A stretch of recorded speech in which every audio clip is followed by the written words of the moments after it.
Puts it into the box. Josh King, yes!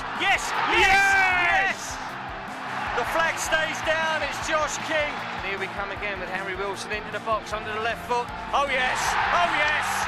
Here comes the run, the little start of the little dance, and then Bosch.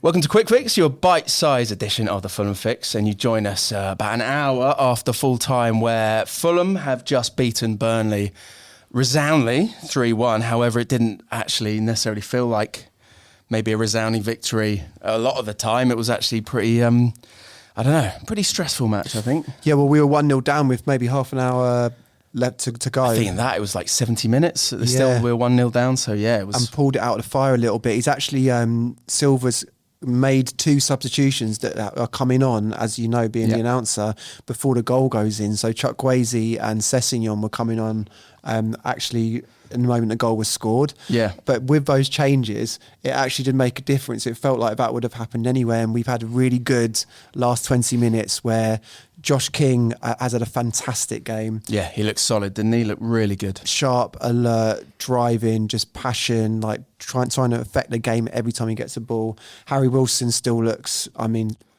he looks the goal threat, doesn't he? And Unbelievable. And he had so many chances as well, I think. Yeah. And, once again, pulls one out of the bag, an absolute worldie.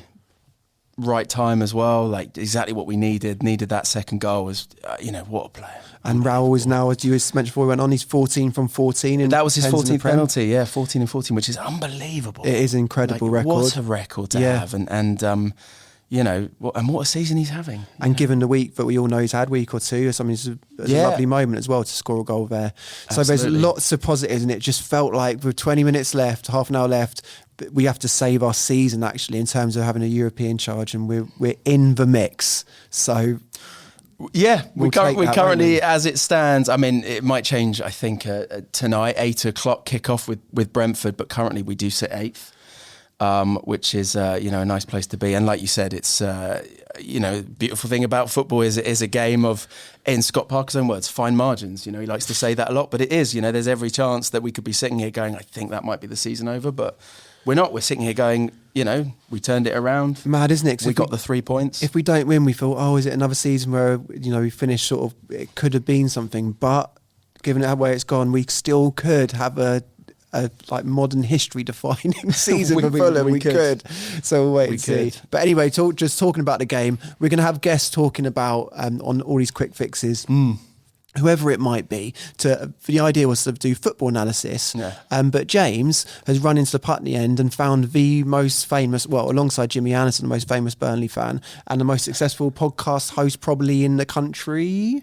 Yeah, I would say that's pretty fair enough. I think his podcast is the third biggest in the entire country. So look, this isn't going to be the tactical analysis that you might expect from some post-show games. Yeah. Nonetheless, please welcome to the show, Alastair Campbell. All right, welcome to Quick Fix. And we were talking about doing post-match football analysis, and I said the biggest names within the world of football. So, of course, we've got Alastair Campbell. Listen. Talk about the game straight after Fulham Burnley. Can I tell you something? Go on. I made my international debut here. I'm sorry, what? Say again? I made my international debut here as captain of a team with 4 World Cup winners. Sorry. You think hang on. Look, let's try and work Come on, this let's out. try and work it out. It's not, I tell you, it's not, there's that country that claims to be a country that's a platform in the sea. No, not that. You're talking about Scotland, yeah? No. was it football? You were playing football? Football, here. And I had a team... Vatican City? No, Desai was in my team. Dunga was in my team. Dunga, the Brazilian midfield captain. Yeah. I was his captain. Right. Root Hullet was my manager. Yeah. It was the first ever soccer aid. And the game was at Old Trafford, and we had a warm-up here against Scotland Euro 96 team. What? Really? Yeah. What, against Gary McAllister and people like that? McAllister, McCoy, Jury, Hendry. No. So I always say I made my international debut here as captain for the team of So it's a bit like coming home for you. Coming to the cottage, is it? Well, listen, you know what? We normally do really well here. And we did do well. What So we Burnley played- do? Yeah, we do, yeah. Oh yeah, I don't like playing you guys. Well, you at beat all, us a yeah, couple of it's- years ago when you were really flat Yeah. under Company's team, and we were playing liquid football. And I thought it was going to happen again today. Well, it should have. We deserve to win today. Come on, be honest. Do you think? Do you know what? First half was one of those ones where you go, how are Burnley second from bottom? Yeah, I think and you guys also, are solid. How are we not winning? Yeah, yeah. Well, said it- you well, said- let's ask you that. What is it? You would have, watching Burnley all season. What is it that you're missing? Why are you where you are? And why, in moments like that when you are playing as well as you are, and especially in the first half, why are you not winning? Well, we played really, really well in the first half. We didn't score. So I guess that is part of the answer. Most games this season, we've had really, really, really good spells. Today, I thought we played for longer like we've played when we're playing well. Yeah. And I thought we were dominant. I did think, I said to my mates at half time, I said, look, they're going to win this because you were not going to need that many chances. Yeah. Yeah. And the only real chance I thought the first half was when Fleming was through, and I couldn't see from this end whether it was a save or what, but or he just hit it straight at the keeper. But I thought we played really well. I think we've been, I know everybody says, we have got a lot, we have had real trouble with injuries. Everybody says that. But I don't know, I think we've just, I also felt, we took the lead, that was great. And then, I don't know, I just felt we lost a bit of something. I don't know whether we lost our confidence or we started, I don't know. Anyway. I think it's a story that's happened all season, though, hasn't it? Because you've been ahead in quite a lot of games. We've been ahead a lot of Felt like- games. I'll tell you when I felt the season was, you felt it might end up with, in a bit of trouble, was when we played United and Liverpool and we were drawing till I remember. post 90 minutes, Yeah. 90 minutes in injury time.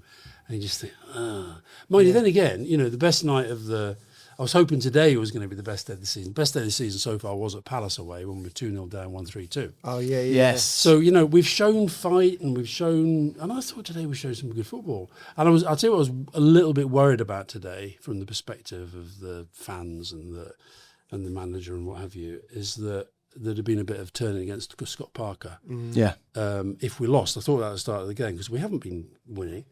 But I think because we played as well as we did, I heard a couple of people gobbing off, but apart from that. Yeah, that's. I think that's pretty normal, though, isn't it? Yeah. But it's. Just want to quickly ask, what did it feel like in the Putney end from a Burnley perspective? Oh, I always like coming here. Yeah, so do you always do it in the away end? Yeah, most times, yeah. And I thought our fans were great today, actually. I thought they were really good. They were absolutely at it all the game. But listen, I thought we played well. I thought we played really well. What's your story while you're here with you and Burnley? Does it go back for childhood? Yeah. So I was born in Yorkshire, and both my parents are Scottish, and my dad supported Partick Thistle. And we lived in Keighley, which is in Yorkshire. Burnley's obviously Lancashire.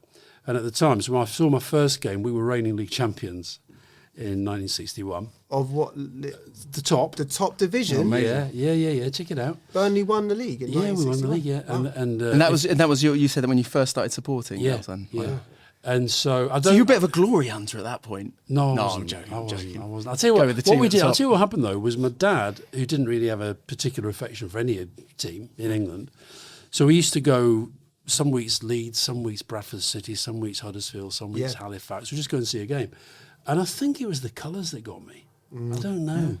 Honestly, my dad's dead now, but neither he nor I could remember what my first game was, which I think is a bit of a parental failing, don't you? Yeah, I can remember all my kids' first games. Yeah. Aldershot away, Stockport away. Brilliant. So that's where we ended up. Yeah. So then 1987, you say I'm a glory hunter. 26 years after that first game, we had to win our last game of the season at home to Orient to stay in the Football League. Wow, yeah. Yeah. So that's my story. And the thing was then when I grew up in Yorkshire, as I say, but when I was 11, we moved south to Leicester. I didn't like it. And I think that's when I started to feel this sort of, when I was a little kid, I just used to go to games and enjoy it. It was when we moved away that I thought, I'm really missing that. And the connections just got stronger and stronger the further away I've lived. And do you know, I know this from writing Jimmy's book, but Jimmy Anderson. Jimmy Anderson, yeah. But the Burnley's obviously dug into a valley. Yeah. So it really has a sense of, you go outside of Burnley, you're kind of looking 100%. It's into like a the cathedral. whole town. You go to most towns, it's like a cathedral, but in Burnley, it's the football ground that you see. Yeah, so and that's the only thing, and you've got the cricket ground obviously right next to it, and you really have that sense, like you could give a lot of lip service to that, but in Burnley, that is the heartbeat of that place. And I remember when Adrian Heath was manager, he said, I've been at a lot of clubs, I've been in football for a long time, this is the only place I've ever been where nobody wears a shirt other than the Burnley shirt. Really, You just don't see Man United, Real Madrid. You might see the odd one, but not many. Yeah. Whereas, around here, there's... Oh yeah. And it's such a tough place to go for a lot of teams. I think for Fulham, we beat you, but that was the first time I believe in 40. Our record against Fulham is pretty good. It is. It is very, very good. Which is why I think when you went 1-0 up, there was that feeling of, okay, it's going to be this, is it? And the moment, because you are so well, and I think it's something with Scott's teams and even when he managed us, you're so set up well defensively. It's like how he used to play. He was solid. He was so reliable. But listen, what happened with your equaliser? Was that a goalkeeper's mistake? It looked like it. Yeah, spilled it. Yeah. See, we couldn't see, and then sending off. What did he pull down Jimenez? It did look like it. Yeah, last man. I had to interview Alastair Campbell, so I missed that.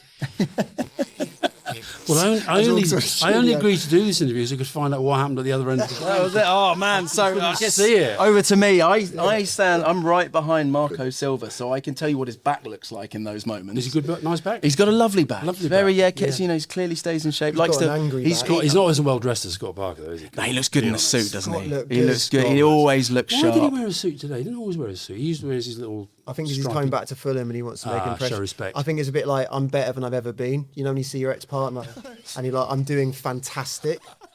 It had a bit of that vibe about it. Yeah. You know what I mean? Yeah. I'm the best I've ever been by far. He looked like a sore manager who thinks if we just win 8 in a row, we're staying. yeah, and this is the start of it. This is. It was funny when we were winning 1-0, our fans were singing, we are staying up. Yeah, Oh, you've got to believe it. You have those The other moments. thing I'd say is that I thought Kyle Walker in a Burnley shirt, he cuts a very sort of like Hollywood figure. Like Do you think so? He looked, because he's so famous and he's in a Burnley shirt. No disrespect, it looks like.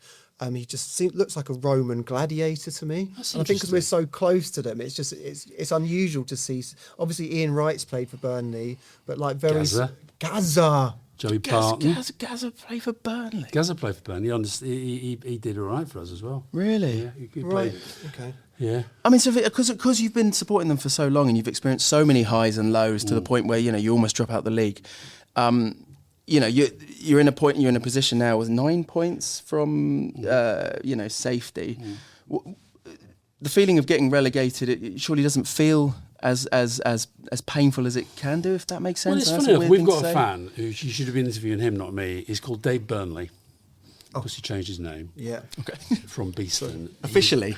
He has not like that. missed a game since 1974, home and away, including a friendly in Mallorca, where he was the only Burnley fan who found out where he was behind closed doors. He found out about the players were so impressed they let him play.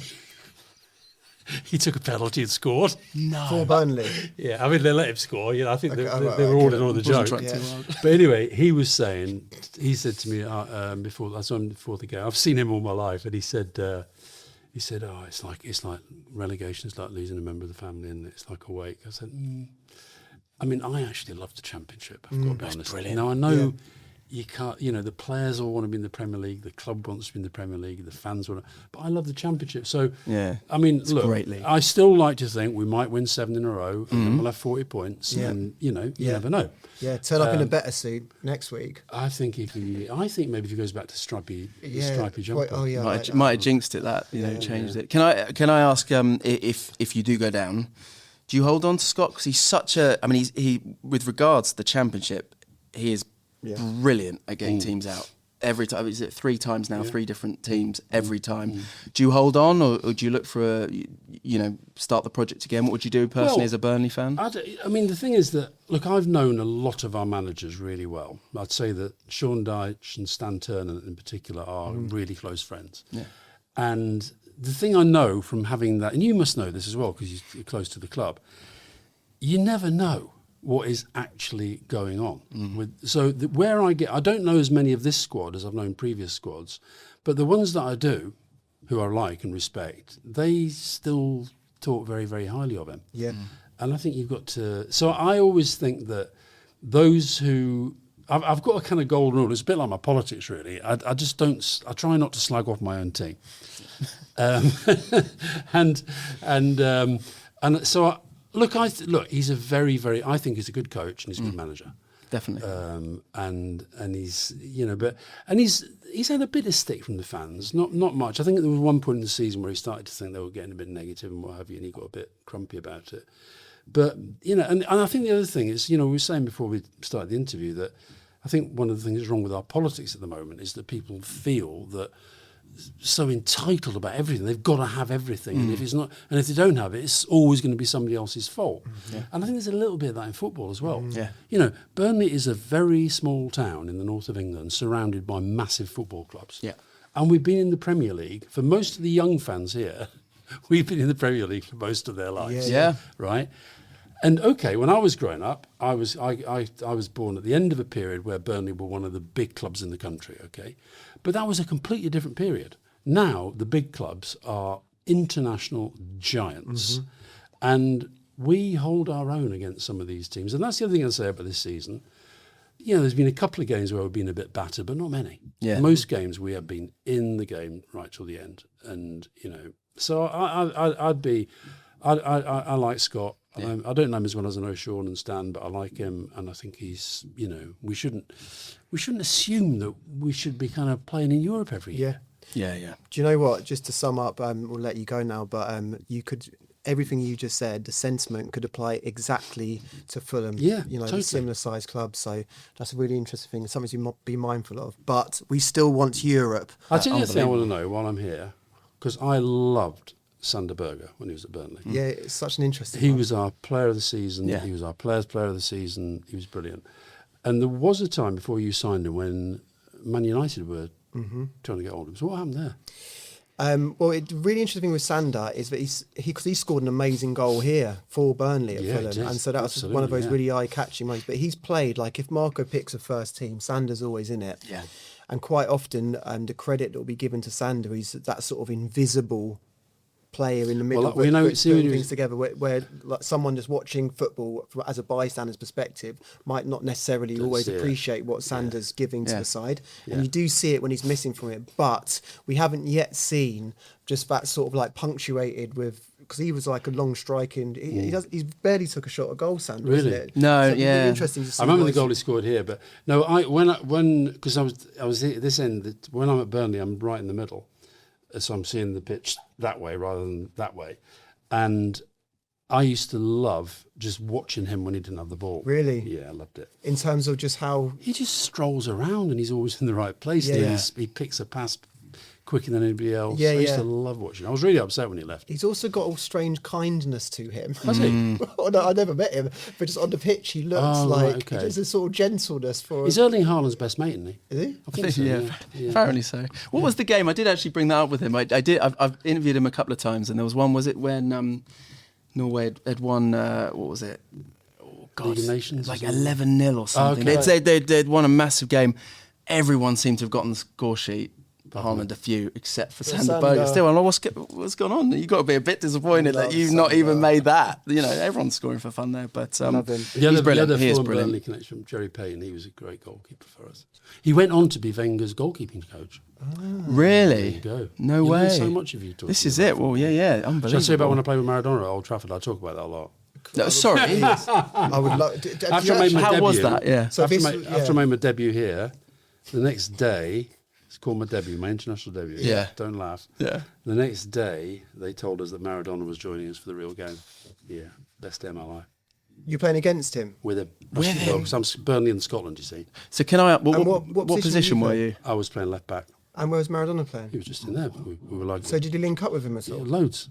Loads. My ringtone for a long time till I jumped in the pool with my phone in my pocket was Clive Tilsley live on ITV saying, Campbell to Maradona, back to Campbell. No. Really? You tell me a better moment in life than that. Well, for me, it wouldn't be Campbell to Maradona to Campbell, but... I take your point. That's pretty epic. Unbelievable. That is, yeah, I can do you want to imagine. any other football stories before you go? Have you got anything? I've got a lot of Maradona stories. Have you on a I story? played with Pele as well. When did you play with Pele? I played at Stoke. Stoke and Pele, of course. Victoria Grant. He played in a charity game for the unveiling of the Gordon Banks statue at Stoke of that save. Seriously? Pele came over, yeah. No. So he was my manager. Okay. But we got him on for a few minutes just to get the ball around so we could also play with Pele. Have you Wow. exchanged passes with Pele? as No, well? Pele was a lot greedier than Maradona. Maradona was looking at me the whole time. Yeah. I think Maradona recognised my talent. A game recognising game. Yeah, I that's think- fine. Yeah. Telepathy.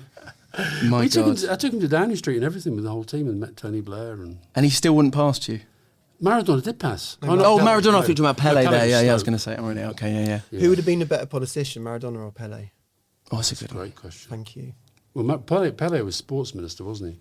I think Maradona would have.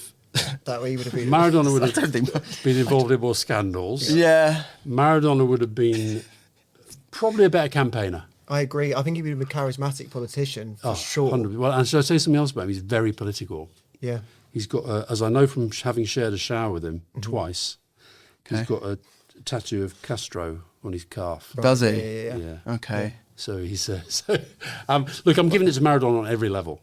Greatest player who ever played, possibly apart from Leighton James. Remember Leighton James? You don't know anything. No, about we need to- football. we need to do, Where's he from? 1920. We're doing. What was that? 80s? One of Wales' greatest players. You've got one of Wales' greatest players now. Anyway, it's ended Fulham 3, Burnley 1. And that's our match report. Yeah. We took the lead. Yeah. Look, we were. Go on, tell. Go on, Can you tell us how you saw it? And we'll, we'll just. To close, give your summary. I'll tell you some of the things I was saying to the people I was with in the ground. Yeah, okay. That was it. In the first 20 minutes, is if we don't score when we're so on top in these first 20 minutes, I'm going to get worried. Yeah. Right? You then had about 10 minutes where you looked like you might get into it. You had a couple of shots. Yep. Dubravka made one good save. And then after that, we got back on top again. Yep. So I was saying to my friends, if we don't score before half time, I'm going to get worried. Okay. And then the second half, you started okay, second half, then we were on top did again. start good, yeah. And then I said, if we don't score in this 10-minute period, I'm worried. Yeah. We then scored. I then felt everybody around me getting worried. They all went mad. They all loved it. But then they started going, getting a bit jittery. Yeah. I felt it sort of transmit. It's weird how sometimes it transmits to the players. Yeah. Yeah. And we just made subs straight after he scored as well. And then you got the and they very the attacking. equaliser. I couldn't see what happened. It looked to me like he spilled the ball. I couldn't see. I assume he was fouled by one of your thugs, one of your barber coat thug people. What? Are you talking about the centre backs? No, one of our goalkeeper was clearly fouled by wasn't he? Little Josh King, you mean? He our youth. he wouldn't drop the ball normally, would he? So that was the equaliser, and then the second goal. We were absolutely at it, and you break away, and then the third goal, dodgy penalty, and dodgy penalty. Unbelievably one-eyed view. He's of had what's it, happened. But from our perspective, our season's been saved. There's something to play for. Yes. Next couple of months. Absolutely. is that right? Yeah. If you win every game, you'll qualify for Europe. Yeah? Well, not Yeah, even we're if in the we mix. win. I think we're currently we're sitting 8th. Yeah. Okay. We're flirting. Okay. Alistair, it's been an absolute pleasure. Yeah, Quite yeah, it has. psychedelic, actually. I did not expect that No. conversations to take place. I'm glad that you filled us in. Get the book, Fulham fans. We know you read. Yeah. And, They're probably all Kindle people, are they? Come on, Fulham Football Club. We're still in for Europe.